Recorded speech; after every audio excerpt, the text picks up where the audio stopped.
Past players, past legends, past legends.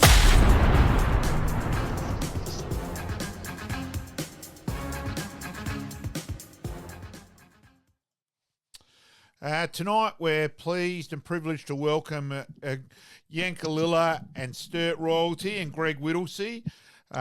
Sturt 81 to 90, 234 games, 88 goals, 4 games for Hawthorn in 91. Glenelg in 83-84. We will find out about why the Bays came into play there, Whittles. So 255 games. McGarry medalist in 88, Sturt captain 87 to 90, Sturt best and fairest 87-88, and of course the All-Australian team in 1988, that the end of season carnival at Footy Park. The only time I've never had trouble getting out of Footy Park, Whittles, after that carnival. So welcome aboard, mate. Thanks, Malcolm. Well, good to be here, mate. And, of course, we will cover the Yankalilla side of things as well. Yeah, no worries. I'm still rebuilding, but we're on the way up. No, mate. Yeah.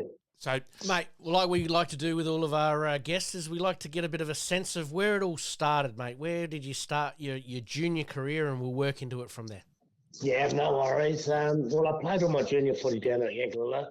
Going through the junior colts as a 8-year-old back then, and and then I to progress through juniors, senior colts, played at association footy, the Crozier Shield, Lovelock Shield back then, and then I was really approached by Alan Fenn, a recruiting officer for Sturt back in the day, because this was the Sturt area down in the Great Southern. And after an association game, he just wondered if I wanted to have a crack at playing a bit of footy in town at Sturt. So I played all my junior footy down here at Yank, and I'm still involved down here, with interest there. And went to Earp for a couple of years, and that really got me in Adelaide on with that side of stuff. So I've got all my junior footy was here, and then I came back after my league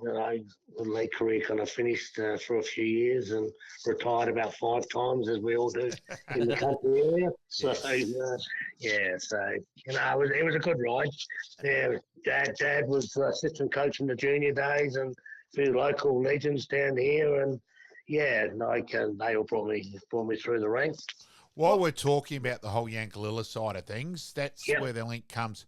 So, Pete, I'm named after Uncle Malk Simons, a very, very prominent family with Uncle Malk and Auntie Bet, who had polio. And where Auntie Bet was famous for was making the cakes for absolutely everything down at Yankalilla, whatever weddings, everything. So there is a photo in the Normanville Foodland of Uncle Malk with the horse side of things. With Malcolm. Yeah. So there was a light horse brigade. That's the brigade I was trying to think of. Yeah, and all the guys. So it was very much a big thing down here. All the with the light horse and any Anzac and any official functions. They were always there. And the cakes back in the day, I still remember as a kid. Like all the ladies had their afternoon teas and cakes, and even my mum was right into that kind of stuff. Oh, and you had there was community involvement, and you never starved in the country. No, there's always people looking after you. And then so you had the Hanrahans who were at Mount Compass, so that was Vin and Elaine. And their son, who could seriously play, and Matthew, who actually Nord were after, he got drafted by Collingwood. And he was a distinct chance. He was unlucky enough to have an accident at work and lost sight in an eye, and that stuffed the league side up. And then he ended up being a legend playing for Colac when Vin and Elaine moved from Mount Compass to... it's a pretty talented area down here for it's a breeding ground, like all country areas. You can go through every country area in the state, and there's some stories that could have beens and could have, would have. but opportunities, but it's sport was the main thing back in the day. That's what kept the community and everyone together. So You great mentioned time. you mentioned some of your junior days there and some of those Yep. guys, Yep. good guys helping you through. Do you want to name a couple just to enlighten us and some of the listeners?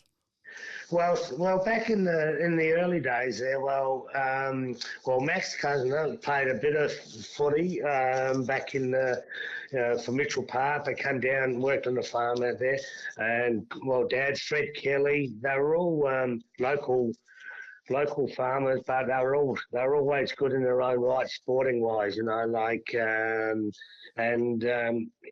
it was funny, really. I still remember a junior colt game. I probably wasn't getting a kick, and all of a sudden they said I didn't know where to play me. I wasn't getting a kick anywhere, and for some reason they come and play my just to play it centre up back and see how you go.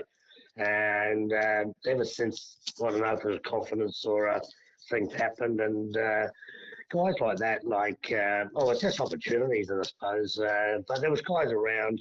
Andrew Maxwell or Barry Simons, which is they were skilled. We had skillful, very talented junior grades, and they were very good in their own right, but probably didn't have the opportunity to really go to town. Andrew Maxwell did have a go, but dairy farming background, he was committed to go back onto the farm, and it was just hard to travel back especially in the early days when we had to go to town. The commitment. Yeah, the commitment was just unreal. So, I'm trying to work out the eras here and all that. I reckon it may be fractionally before you. Michael Palm was down at Yank and played a year at Yank. And that's David's brother, Pete. And Wally Miller regards him as the biggest one who ever got away. He really rated Michael big time, and then he went down to Penola. I think in the real estate in stock agent. That's right. I think deep down, Michael does wonder how far he could have gone and all that. So, it was a great player. But back in the day, we had Brenton Hartfield. That's right. He coached in '85, which was our last grand final win. Dean Conda came down and played. We had Renfrey and Jarvis came down, so we've had some talent down there, but we just unfortunately found it hard just getting the ultimate, winning the big dance. Steve Lewis, which is Ryan. We've had fun in grand finals, but just fell over that last hurdle, which. It's so hard, I do remember. I've forgotten that Brenton was down. I remember that Jarvo and Dino played down there. Yeah.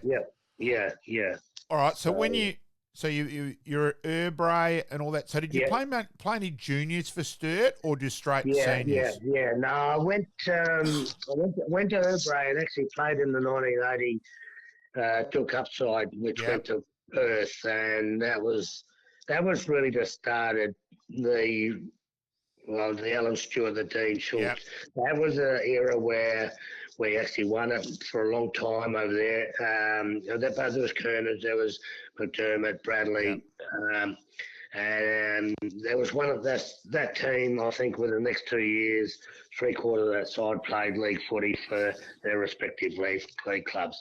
And I think that I had 1 year in under 17s, played with Mott's, and then I moved up through under 19s, but I was still playing under 18s when actually debuted in 91. So 81. I didn't play a lot of underage with Kevin Wesley and Jeff Pearce were very much underage coaches back in the day for a long time. So Urbray, that just actually got me into Adelaide. Went there for 2 years. I did a agricultural course there. Lived in Hawthorn, right in the Mitcham area there. 5 minutes down the road, and that really probably gave me the opportunity to do what I love, which is agriculture plus play footy. And I had a host family, the Ellis family, who were they were sponsors. They did travel back in the day. that was my host family, Yep. and actually boarded with them for and still lifelong friends with their family now. So that really got me into Adelaide and gave me the foundation to really just go and play footy Was with there a bit of farming. Yeah. was there a draw back home back then? Obviously, a young fella away from home. We hear about it so much I now. I reckon you would have done all right at Herb just quietly. no, It no. was your cup of tea, big time. No, I'm just asking. Yeah. Yeah, no, it was a bit of a, not a culture shock, but I was just going to town, because I've got two other brothers and a sister, and, but they had other careers. I was the only one that was really farm orientated, was drawn probably back to the farm down here at the valley, Second Valley. So that was always a bit of a pulling, momentum, but I just, there was a period there when we travelled. I used to go with Greg Brandon and Maxwell, Dave McKechnie. We used to carpool. Yep. They're like what Jumbo and Simsy and all the guys Yeah. used to do from up the mid north. I used to come back to the farm after her Bray days and actually go, like twice a week. Knock off at 3 o'clock. And that's where Mum and Dad sacrificed a lot of stuff, like they allowed me, and people that I was working for allowed me to actually go and train, and that was hard going, like 3 o'clock, go and, you had to knock off work, go in, to go and train for a couple of hours and come back, and a lot of times then we'd try and come back to the local clubs for like 3 hours after training. But that was a commitment, like it was a time thing there. It was just so hard, but a lot of guys used to do it. But so I was lucky. I went to Bray, and then I worked on Adelaide Hills, and I came back and forth from the farm. So I had that luxury, to get to training, and it wasn't until probably the mid '80s where I actually moved in Adelaide and got a house where I was captain and stuff like that. Yeah. I actually been there for about 10 years or so. So, but I was still working, working in between,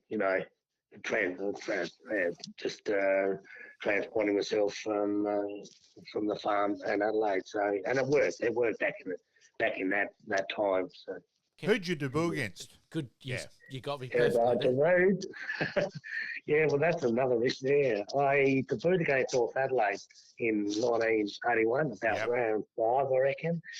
But back then, it was funny, really. I rocked up to play reserves, just thinking I was play reserves, because back then, they only ring you up when you're actually not playing. Back in the day, they name you in the advertiser on the news, or on the radio on Thursday night. Yep. And being a bit of a naive country lad, the cameras came to Hervey on Friday, took photos. I thought, well, what's all this kind of about? And I didn't really actually know I was actually playing league until I actually walked in the gate at Prospect, and people were shaking my hand, and they said, "What are you doing here?" I said, "Oh, well, I'm not too sure which game I'm playing." And I walked there, I thought, and it was just, well, I didn't have time to have nerves. Yeah, that's what I was thinking. That way it's a bonus, yeah. And then Jack Cody, 5 minutes before the game, said, "Oh, don't worry about playing back pocket where you've been playing. Just go up and have a kick in the half forward flank." So I didn't really have much time to really, and just do what you do. And that was my kind of pre-game stuff from Jack. And and we won the game. I kicked the 3 goals or whatever, and was lucky enough to kick a goal pretty close to the end that got us over the line. So Even better. Yeah, even better. Do you remember who you stood that day? Nah. No, that's okay. Probably Riley's. They would have been back then. Would have been the Rileys, and probably I don't know if Brent Phillips was all running around back there. Then I'm not too sure. I probably oblivious and probably didn't know. Nah. So 2 minutes ago, just went out and grabbed the footy. Wow. Yeah. So Sturt were on a bit of a build there as well. So played finals in 81 and in 82, and then, of course, the Yeah. grand final in 83. But you Yeah, go through yeah. that sort of time, and under Jack Odie as well. Yeah, well, Jack only was, it's just a privilege. I know it was towards the end of his career and like coaching career, but like just his philosophies and stuff and opportunities, had a great had a great team around us too, and great standards, and it was all about skill and just doing. I was pretty quiet like back then though, like you did what you had to do, and if you made a mistake, you soon get told by not only Jack but probably the players too. Yeah. And it was just it was just a great build up. There was a few guys come through with me in the underage, all there together. So and towards the end, I know ill health, like he had his hip and a few issues, and then John McGuinness kind of filled in, like a few games here and there. So, but it was, and he gave me one great lesson, like I went to Herbury and he said, because I was playing a bit of Wednesday night footy for the school, as all the country boys used to do, against Blackwood, and he just come under me training one night after my first league or second league game and said, okay, you're playing Saturday in the league side, just skip the midweek, just come to training. Don't worry about, because you could get hurt. There are other things that could happen. You're going, fair enough. Yeah, and that was great. That was a great exposure, great and a privilege to know that Jack did have an influence in my especially in my early career, and gave me the opportunity to play league footy. So obviously in the early 80s, late 70s, early 80s, there was some fantastic rivalries born. What are your memories of some of those? Because obviously as a supporter, I'm a little bit younger than Malcolm, but as a supporter, I enjoy going back and watching some of those between Sturton Port and Sturton Norwood and Glenelg sort of thrown in there a little bit as well. Yeah. No, well, there was always rivalries against all clubs in their own different areas. Exactly.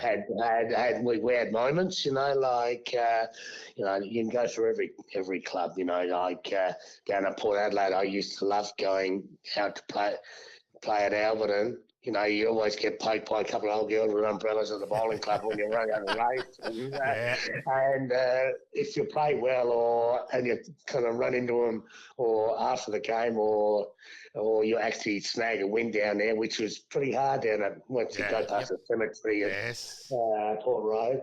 But then all of a sudden I was really good friends with, like Tony Giles and Greg Phillips and Kuchi, and then some of these supporters had come back in and said, "Why you?" Yeah, but I was lucky enough to play state footy with these guys too, and it was just a bond that we, and Braddles and when Watts and all these guys, and then they've gone.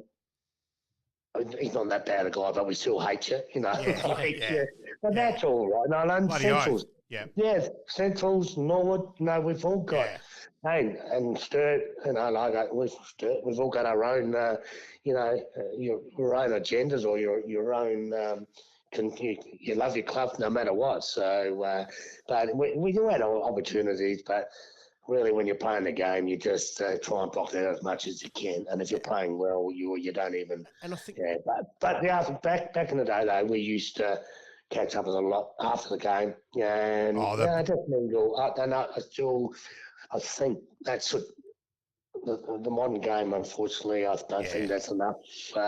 You're not approachable to just the supporters and buy them a drink and talk, like to say, oh, you're too good, or, oh, you play too well. That's how it is. It's still a sport, but I know it's passionate. But, trying to get back to have the best in everyone. Trying to get back to that tribalism of your area and your turf, and you want to defend it at all costs. Oh, and Whittles, that was the era too, in terms of it was Sam's disco on the Saturday night, and it was the Bay disco on the Sunday night. And if something had happened in a game, it was always sorted out. We all knew what had happened in every game. We'll get you next time, or Well, you only come down to the finals and whatever, and if you're still there, but yeah, there was Lenny's, there was like the social side of stuff. You played hard on the ground, really hard on the ground, but you still, you still had fun, and I've met a lot of friends out after, in the social side of that as Bloody well. oath. So, yeah, and I think I was just privileged, just lucky enough to play in the 80s, I think.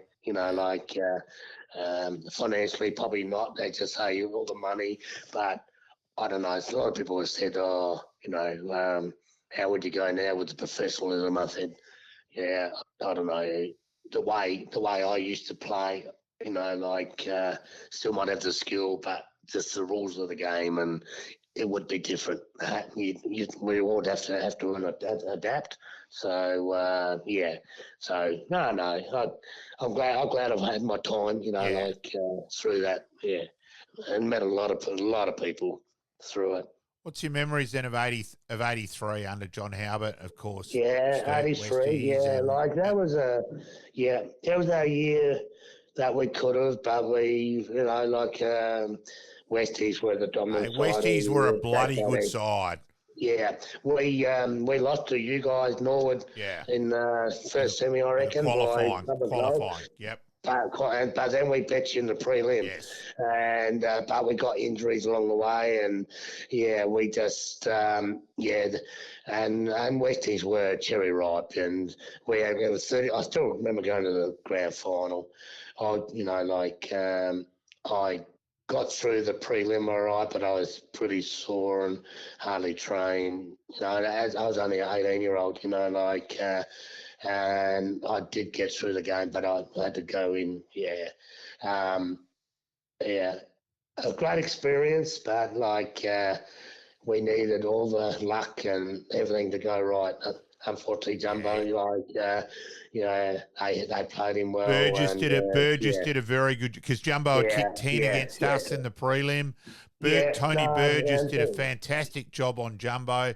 And look, yeah, Westies, yeah. you think Mike Smith, Roger Yeah. Luders, Peter Murat. Oh, no, there was But Prez, yeah, like Muret, it was an they were unbelievable a class. forward line. They were a class, yeah. I know, yeah. We got them, like early in the year. Then when Curls put Pete Winder on him and Jumbo kicked that 15 or 15, whatever, yeah. Yeah. but he never changed. He said, "Oh no, well, don't worry. No, that's a learning curve for poor young Winch. I reckon his Yeah. young Peter. I reckon he said, Yes. yeah. He said, oh no, that's all right. Don't worry. Yeah, and well, they they got the big one at the end when it counted. And then amazingly, really, 83, it was 84. Both teams who played in the grand final didn't make the five in Yeah, 84, which was yeah, very unusual. yeah, and that's where I suppose there's a bit of a change with personnel, retirement. Yeah. Yeah, and it's always yeah. When you change, it always takes a while to keep going forward. Yeah, whether it's a hangover or yeah, there are other reasons for that. Like politics and Yes. decisions. Yes. Especially in the late 80s where it got a bit, we appointed Merv Kane, which Yeah. retired from Richmond the year before, come over as a playing coach, and that was really out of left field for a club like Sturt. So, but yeah, and his record was still good. Was still good. So a lot of people said, "Oh, it's not the only way," or stuff like that. But we probably needed to get away. Nothing against the OT style over Yeah. there, but Norwood and Port, Cornell, they were starting to outcoach our players on that side of stuff. So you've always got to keep reinventing the game, to go forward. So yeah, And so unfortunately, yeah, let's be honest, the Merv Keen bit's not yeah, Sturt's finest hour, and they probably no, played, they played the consequences for quite a few years after that. oh yeah, Really, it yeah, wasn't. It was, yeah, yeah. In yeah, hindsight, it was poor, uh, yeah, and I think it was poor at the time. I think a few of us thought that. And back in the day, that's when we actually lost Adelaide, Arnley Oval. We went to Adelaide as our home ground. Well, that was always going to be a negative because how many games would we win at a home ground, and that was not misinformation, but we all thought we were going to get on the front foot and double headers and all that in the NSL. And that was all the big thing back in that late 80s. And but we couldn't get back done. We couldn't even train there. It was just I think Sturt basically got sold to Furphy on that. And lost a bit of its soul there for a while as well. Well, we did until Phil Carman and we got back, and Matty Benson actually got back to Unley and that. Well, and now you look at it now, I know it's you couldn't believe what's the transformation, but it was just that period. We can't change history, and a lot of people, like. Even when I go to the footy now with, and I see you there a lot, Malcolm, is that they always even some of the Sturt guys, they wanted a revenge this year with the grand final. And they're going, guys, you're trying to get revenge from 78. I wasn't even a part of 78. And they didn't get there. I said, guys, don't kind of, you got to move on. You got to embrace where we're going forward. Hey, what happened with 83? Better side won. Merv got sacked. We were the last ones to beat Port Adelaide by a point at Footy Park. Russell Johnson got rubbed out for 5 years. Yes, that's right. Yeah, that's right. And they ended up winning the grand final. We needed a bit of luck, and then Merv got sacked, and then four coaches in 4 years. And while doesn't matter what club you are. I don't think not too many people can be it was crazy. with that. Enormous respect for Sturt at the moment. So Sue Dewing is a fantastic administrator. Absolutely. Unbelievable work ethic. In fact, lunatic work ethic. Fredders is fantastic. Huge respect for what you're doing there as well with your role.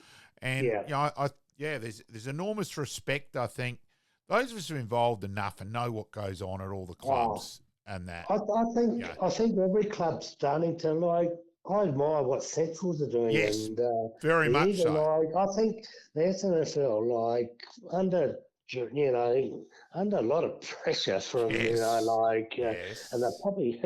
I don't know if I'm talking out of school there, but I don't think the AFL really do kind of. Oh, they don't do anywhere near enough. They're pathetic. Not enough, but like Slam at Norwood and Chiggy Crispy at the you can go through all the clubs. They are. It's so even comp, and the underage competition, the pathways are there. Everyone's going to be so proud of what they're doing because there's some talent. There's talent in there that's great to watch. I know the grand final.